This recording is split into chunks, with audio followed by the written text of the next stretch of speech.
Okay.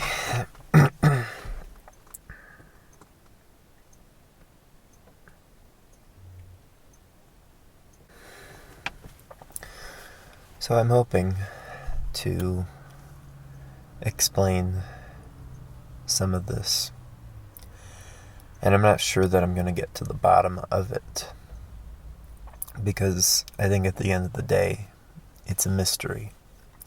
I've heard a lot of people talk about this, and I've heard a lot of people say different things about it, and I think all of them, at least to my understanding, they ring true. And it's something that is in some ways obvious to me, but also there's a part of me that doesn't wish to fully believe something like this because or just certain parts of it, or some of the grandiosity of it. There's a part of me that doesn't want to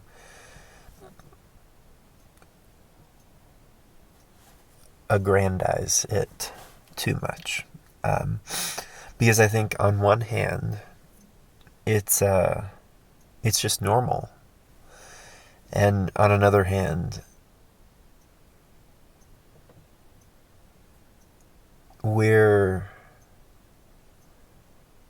so lost as a people that we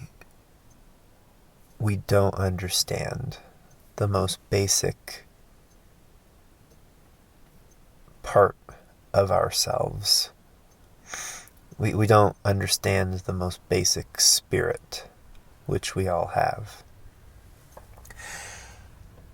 But it's the phrase, you feel things deeply, or you are a sensitive person. And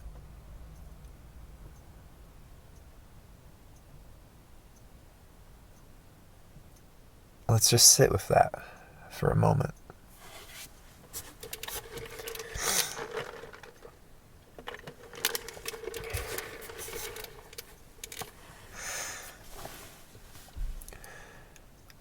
I've heard I've heard that phrase ascribed to me twice, as far as I can remember, by two mentor figures in my life. And I don't at the risk of sounding possibly ungrateful or at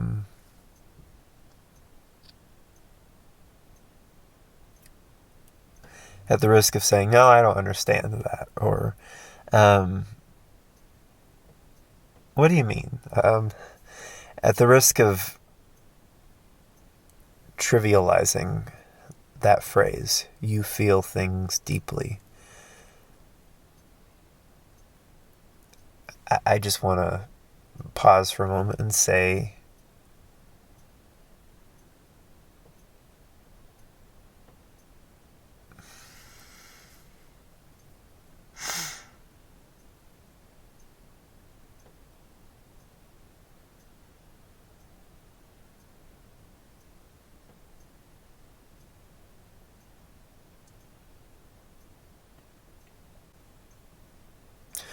a part of me wants to say, well, of course I feel things deeply. Don't we all?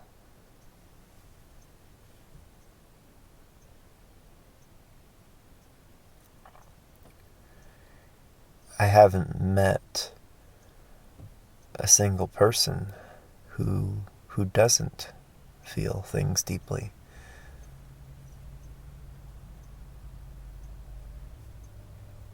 I don't know if those words were spoken to me as an affirmation, or if those words were spoken to me as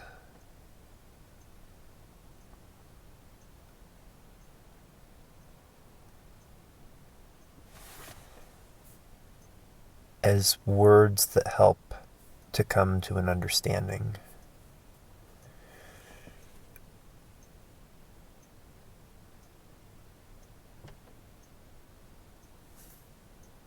As some sort of solidarity.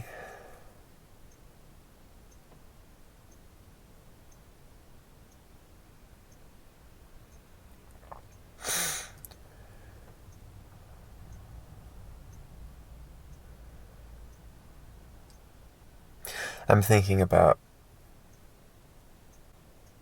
a boss figure. Or I wouldn't even say a boss. He's a team lead. And he's a bad team lead.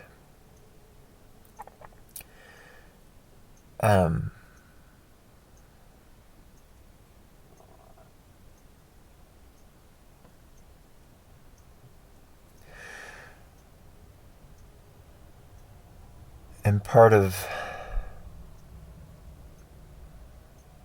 the reason that he's bad at his job is because so much of his energy, so much of his spirit is lost. He doesn't actually care about the job that he's doing. He cares more about it as a means to an end rather than this is a part of my life. Like I'm doing this job as a way not just to make money, but he doesn't get any fulfillment from the job.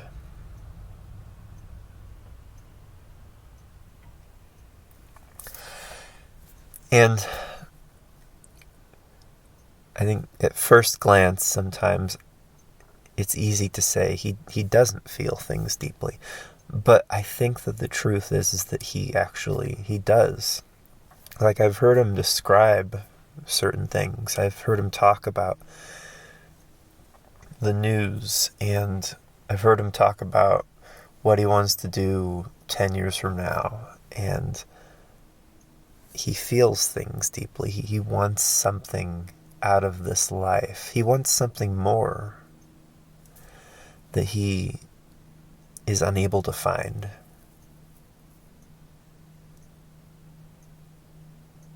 He's unable to find that in his work.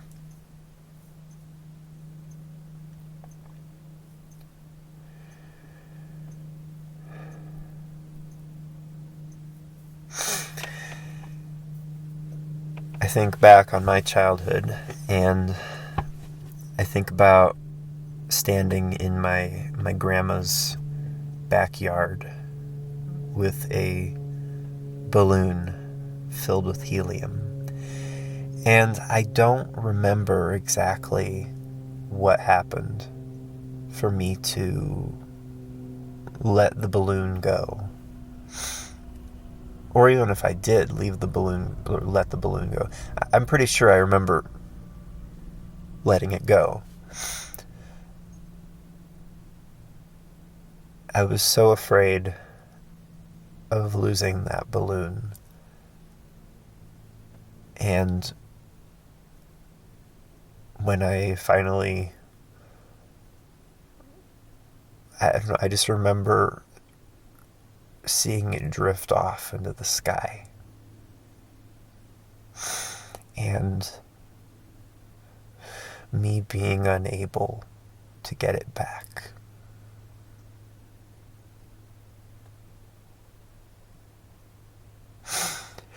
And I remember other times holding balloons and just holding so tightly onto that string, not wanting to let it go.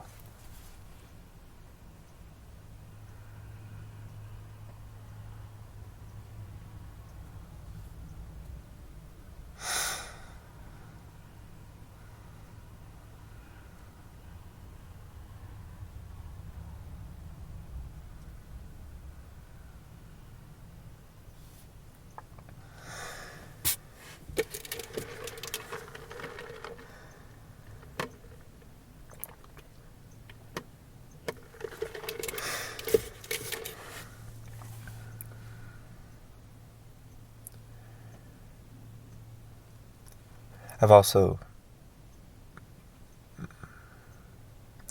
earlier this morning when I was at work, I was playing some music on my phone, and I had my phone in my front pocket, and at one point I just sort of like froze, or just sort of like, okay, I feel a little weird here, in the sense that, like, okay, I feel like I'm playing my music a little bit too loudly.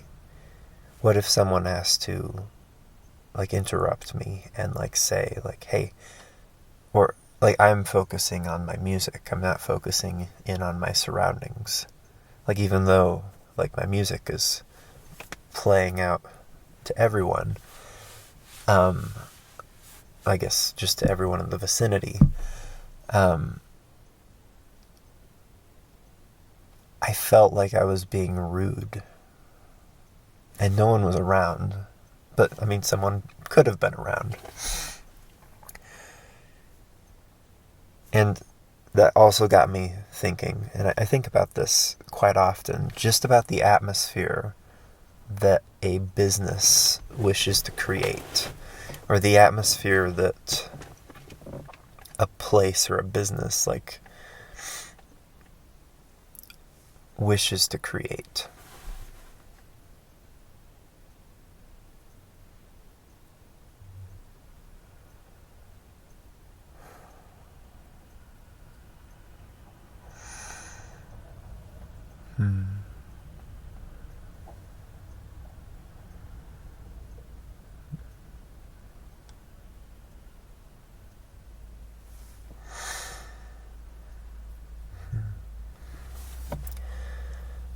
So I work at a grocery store right now, and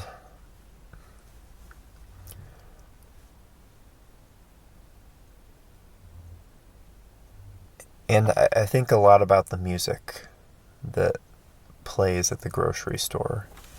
It hasn't been updated really at all in all the time that I've worked there.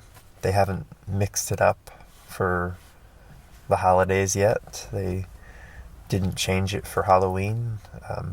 I don't know of any grocery store that does change it for Halloween. But it's just really stale at this point. And a part of me thinks about how rude it is to have that music on.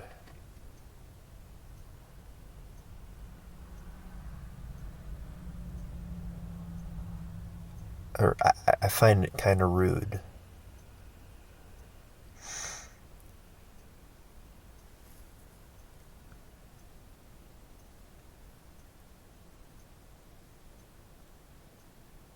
It's just sort of noise at some point. The songs aren't bad.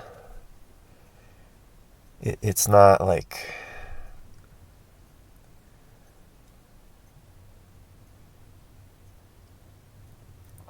It's just sort of a way to get lost in some ways. Like when I go on hikes, or listen to the river, there's a peace there which is just undeniable, or just all-encompassing. And I don't know, part of me just wonders, what does the music serve? I don't know how to get down to the root of it.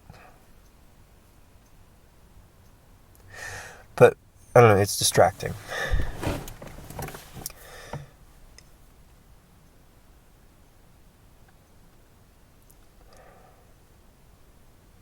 Like, there's a part of... I feel like there's an itch which says, just like an itch, like an annoyance, which says, like, you don't want to be boring, or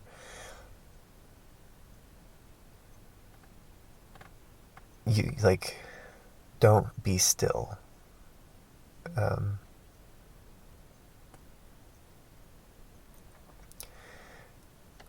just sort of a scratch, or just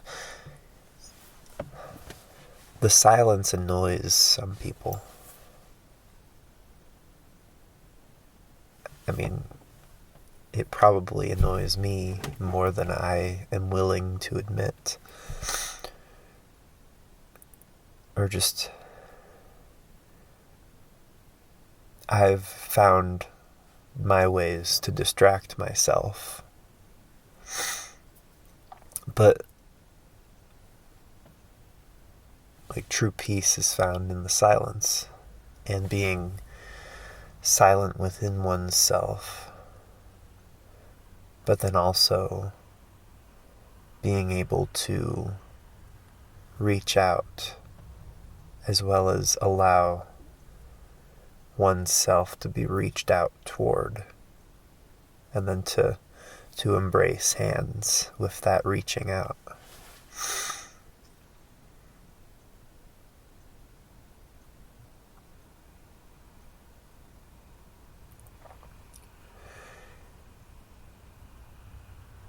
You feel things deeply.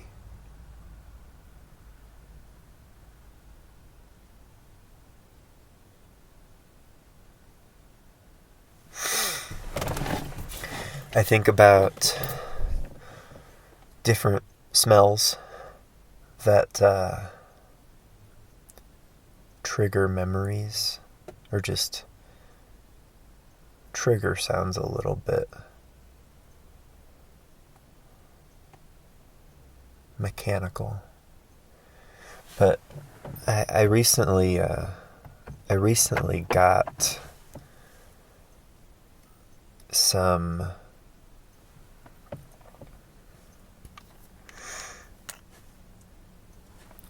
I recently got some spikenard oil, and one of the things that it reminded me of is raking leaves at a summer camp that I used to work at.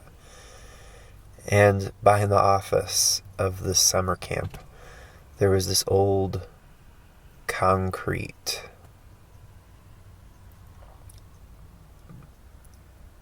that people would call it the bomb shelter. I think it might have been like a place to like store meats or store ice. But and people called it Narnia. The wardrobe. But the spikenard, it smells, it reminds me of wet leaves. It reminds me of Narnia, of just opening that door, and in this meat cellar, there's just, it's used for to put rakes and old tarps and the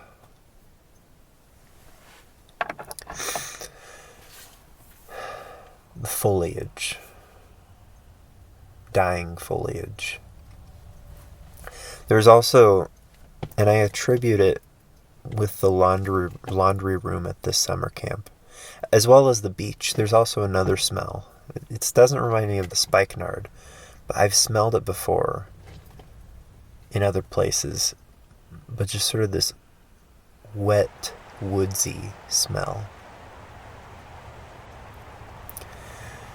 And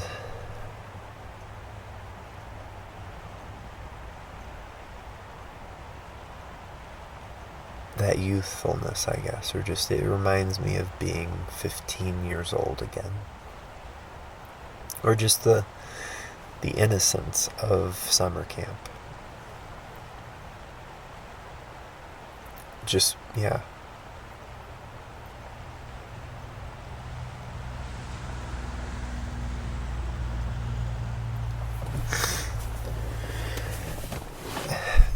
On the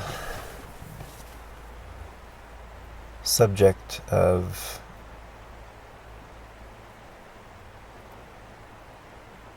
you feel things deeply. It makes me feel like it feels, it makes me frustrated just how inequipped we are as a people. And I don't know if there was ever a time that people were well equipped and given that spiritual equipment, I guess. I don't know.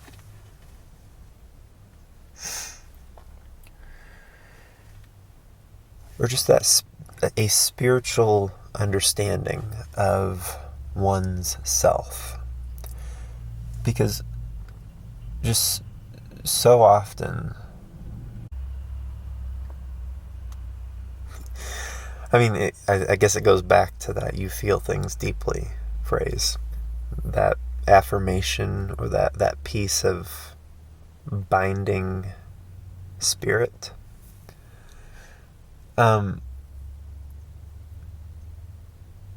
of us are connected. All of us have been connected. And the death in this world disconnects us. And when we don't realize that we are all connected, that we all have some sort of binding spirit amongst us, we're just continually disconnected. And when we don't know how to do the things that we were made to do, we just remain seedlings. We just remain youthful, or I guess ignorant to our potential. And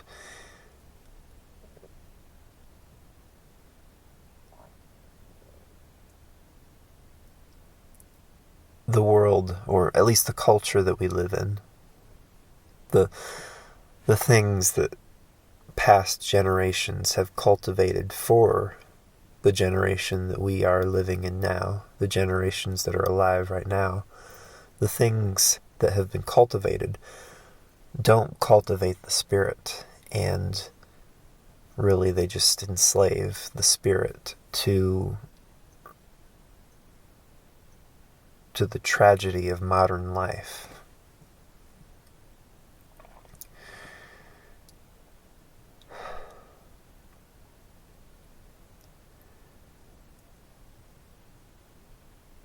In so many ways, it's just business. So much of the world we live in today, it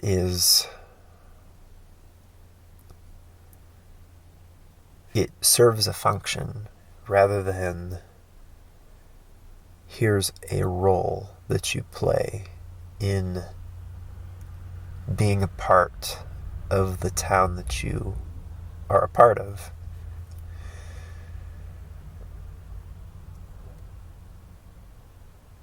The system treats us as replaceable cogs in the machine. And the system will lay us off if it desires to balance a budget, or if it desires to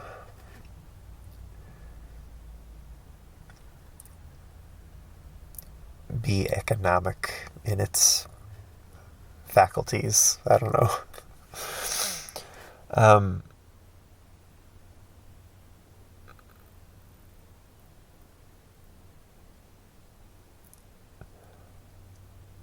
There's a lot there.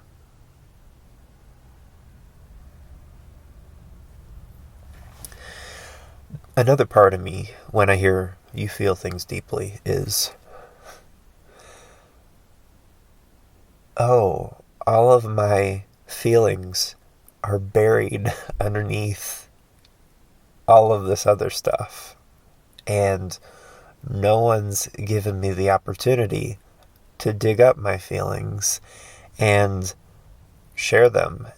And we were made to have feelings and to be excited and to be sad, and nobody wants to hear my feelings, and no one wants to take part in my feelings.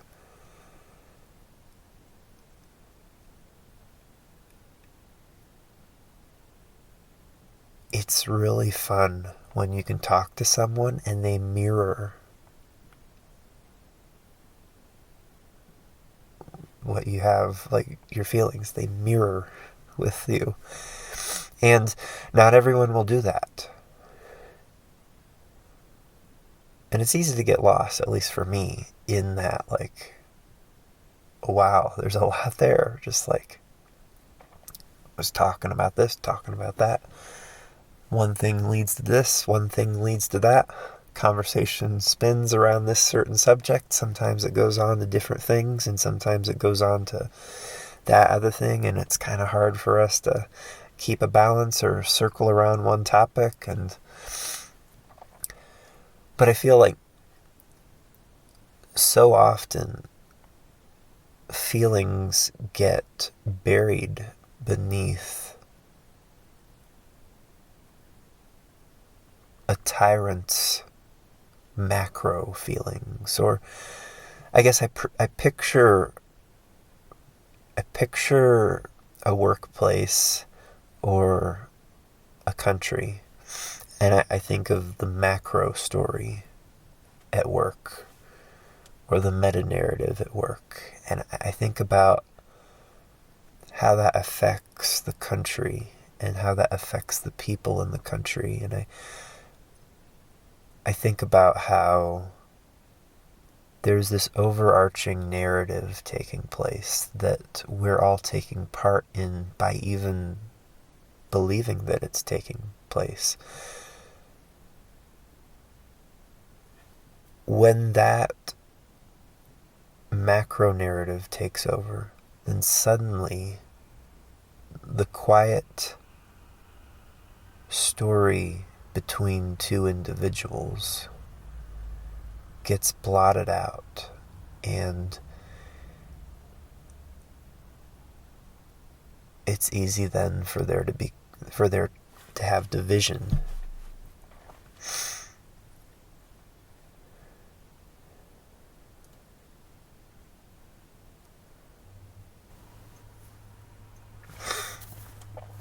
And sometimes that grand macro narrative, it doesn't have to be necessarily be negative. I think that a more wholesome way of seeing that would be to say that there's a macro narrative which binds us all together.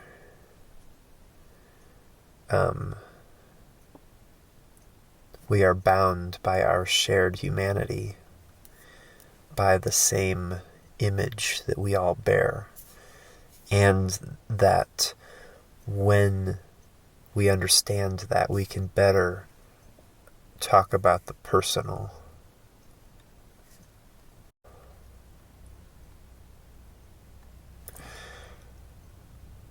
I guess to finish, or to begin closing this up,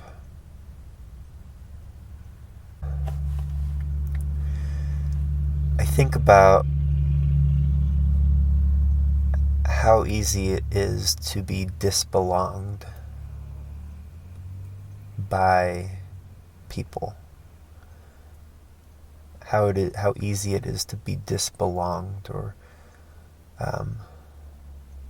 disembodied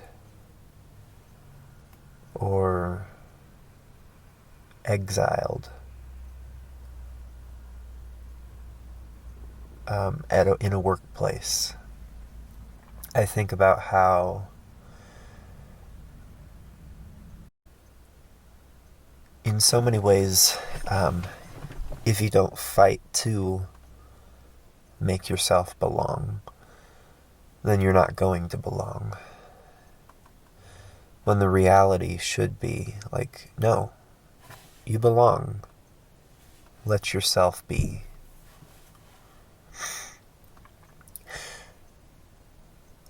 I've been in so many workplaces that wish to disbelong people. Or noisy workplaces which don't actually care about the people involved, but rather the people just come to serve a function.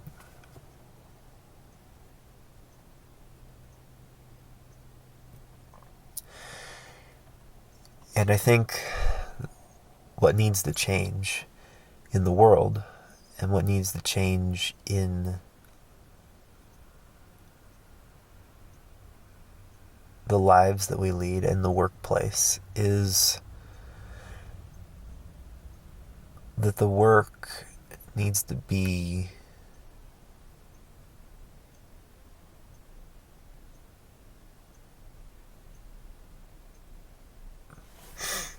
it's a hard one because in order for wholeness to take place, it's not just a single workplace that must change. It's the economics surrounding that business. It's the people.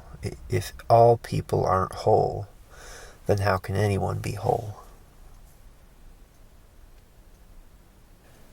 Thanks for listening. Thanks for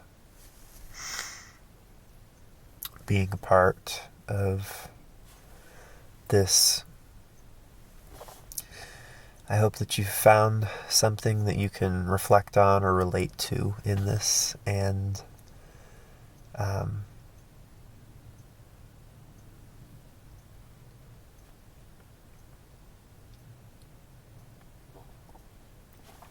hope that it helps both of us grow. Amen.